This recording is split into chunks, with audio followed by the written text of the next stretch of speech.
Good afternoon, Forest families. It's Friday, January 17th, 2014, and here's your week in review. Welcome back to our first full week after break. I am sure the students have been a bit sluggish when they get home after getting back into the routine of a full week of school. I have a lot to cover this week, so let's get right to it. Just a reminder, students do not have school on Monday for Martin Luther King Day. School will resume on Tuesday.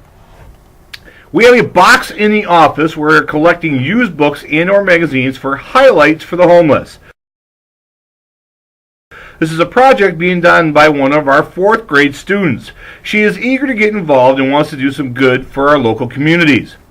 If you have any old books and or magazines that you are looking to donate, please send them to the school with your child and have them put them in the box just inside the door of our office. Thank you. The school store is up and running. I'm wheeling it in and out of the gym every other Friday, opposite of our PBIS assemblies. Students use their Golden Bucks bucks to make a purchase of items. This month, students that are caught following directions can earn a Golden Bucks buck.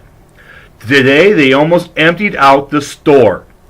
Items that we have available in the store include eraser tops, pencil sharpeners, we have a rainbow loom, we have a set of stacking cups like they use in Mrs. Edwards' gym class, we had a remote control race car, we have Detroit team backpacks, Beyblades, and some pirate gear, and all kinds of things.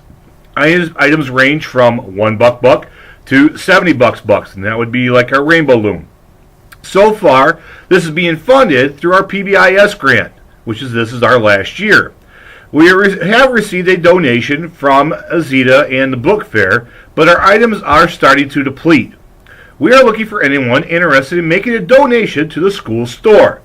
It can be in the form of a dollar amount, items donated, or even gift cards to Target, Five Below, or Oriental Trading. All proceeds collected go right back to the students. If you're interested in making a donation to the school store, please contact me. Lunch money. Parents, when you are sending money in with your child for lunches, please make sure that it's in an envelope with your child's name, grade, and teacher on the outside of it. This week, we had a student bring in a $10 bill and put it in a basket with no name or anything attached to it. Fortunately, we were able to find a student who brought it in. But please make sure that you're placing it in a sealed envelope with all that information on it and give it to the lunch ladies. Thank you. Next week, please mark your calendar for Tuesday's Parent Club meeting. We will have some representatives from the Board of Education present to discuss the upcoming bond proposal.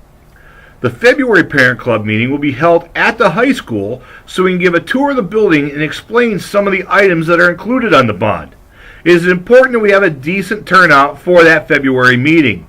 As much as we do not want to think that far ahead, our students will be attending the high school in as little as 3 years from now. You are voting on the future for your child while at that building. There are many things that are on the proposal that we need your input on, so please attend those meetings. Speaking of meetings and speaking of the bond, I will be hosting a breakfast with the board on February 4th in the art room here from 9 to 10 o'clock in the morning. This is a great opportunity for our parents to drop off their children for school in the morning. They have some time to meet and discuss the upcoming bond issue with Board President Mr. Sean Filkins, Superintendent Mr. Russ Piquel, and myself. We are looking for your input on the bond. What things are on the bond proposal? How does this impact you and your children?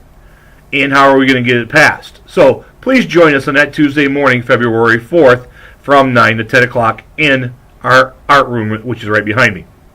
Lastly, I sent out 63 attendance infraction notification letters this week. Please make sure that you are sending in your documentation for when your child is out ill and has a doctor's appointment. Those documents, which are doctor's notes, are the only way to get an absence excused.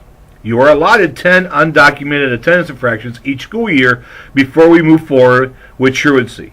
The district attendance policy is on the district's webpage and can also be found at the link that I will post on this website. If you have any questions regarding any information shared this week in this week's review, do not hesitate to contact me here at Forest. Have a great weekend, and we'll see you on Tuesday.